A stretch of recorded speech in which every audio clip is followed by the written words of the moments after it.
Welcome to The Explainer. So, you think you know how World War II was won, right? Well, today we're going to talk about the part of the story that often gets left out in the West. It's the most decisive front of the entire war, a story of just unimaginable scale, brutal strategies, and a human cost that is absolutely staggering. Yeah, for a lot of us, especially here in the West, when we think of winning World War II, what pops into our heads? It's probably D-Day, right? Or the Battle of the Bulge, maybe the Pacific. And look, those were absolutely moments of incredible bravery and sacrifice, no question. But that's not the whole picture. Not even close.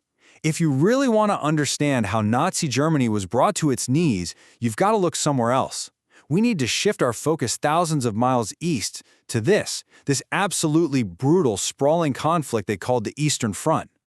Just look at this number, 27 million. That is the number of people, soldiers and civilians, that the Soviet Union lost during the war. It's almost impossible to wrap your head around a number that big. It's just staggering.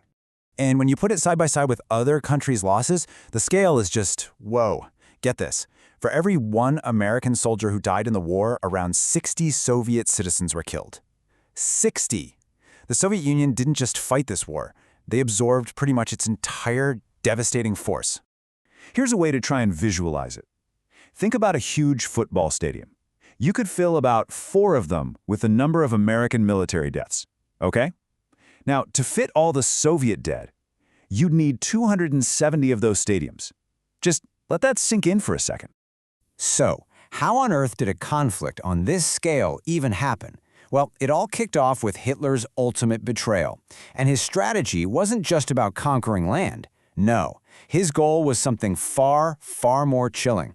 Complete and total annihilation. Okay, so back in 1939, Hitler and Stalin did something that just shocked everybody. They signed a non-aggression pact, basically promising not to attack each other. But then, on June 22, 1941, Hitler just tore that agreement up. He launched something called Operation Barbarossa, unleashing over 3 million soldiers on the Soviet Union. It was the largest land invasion in human history, period. But you have to understand, this wasn't like the invasion of France. This was different. This was ideological. For Hitler, the strategy wasn't just about grabbing territory. It was about wiping an entire people and their whole culture off the face of the earth. You see, in his mind, the Slavic peoples, Russians, Ukrainians, all of them, were what he called Untermenschen, subhumans. In his grand plan, to clear out the vast farmlands of the Soviet Union to make room for German settlers. And how would he do that? By deliberately starving millions of people to death. Now you'd think that facing a threat like that, the massive Soviet Red Army would be ready to go, right? But here's the tragic twist. Stalin's own paranoia had already crippled his military before a single shot was even fired. So what happened? Well, in those first few months, the Germans just tore through them. They advanced hundreds of miles and captured millions of Soviet soldiers. The Red Army just fell apart, even though they actually had more tanks. And the reason why goes back to something Stalin did a few years earlier.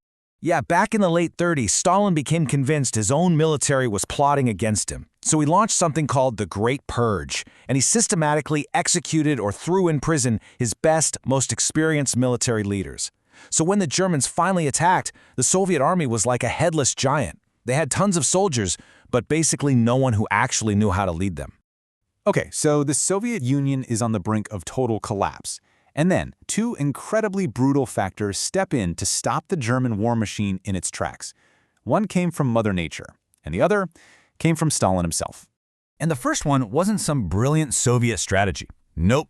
It was a fatal mistake in Hitler's own plan, born from pure arrogance. He was so sure, so absolutely convinced, that the war would be over in just a few months, way before winter even thought about showing up. But the Russian winter came, and boy did it come with a vengeance. Temperatures just plummeted. The oil in German tanks literally froze solid. Their machine guns jammed, and you had soldiers in summer uniforms suffering from the most horrific frostbite. The Germans called it the Russian winter, but the Russians have another name for it, General Winter, their oldest and most reliable defender. But even with the Germans frozen in their tracks, the Red Army was still a total mess. And with this huge make-or-break battle for the city of Stalingrad just around the corner, Stalin made a decision. He figured if courage wasn't going to stop his army from running away, then maybe pure, absolute terror would. So he issued this infamous order, Order number 227, and it's known for just 3 chilling words: not one step back. And let's be clear, this was not a suggestion. It was a death sentence for anyone who even thought about disobeying. And how did he enforce it?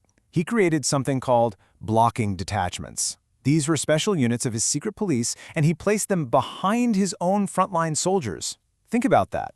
For a Soviet soldier, this created the most terrifying choice imaginable. You've got the Germans in front of you, who will definitely try to kill you, and your own side behind you, who will also kill you if you retreat. The only way you might survive was to charge forward. And at Stalingrad, this unbelievably brutal tactic, combined with that killer winter and just incredible Soviet resilience, it actually worked. The entire German Sixth Army was surrounded and completely destroyed. This was it. This was the turning point of the entire war. But the horror, especially for anyone taken prisoner, was a long, long way from being over.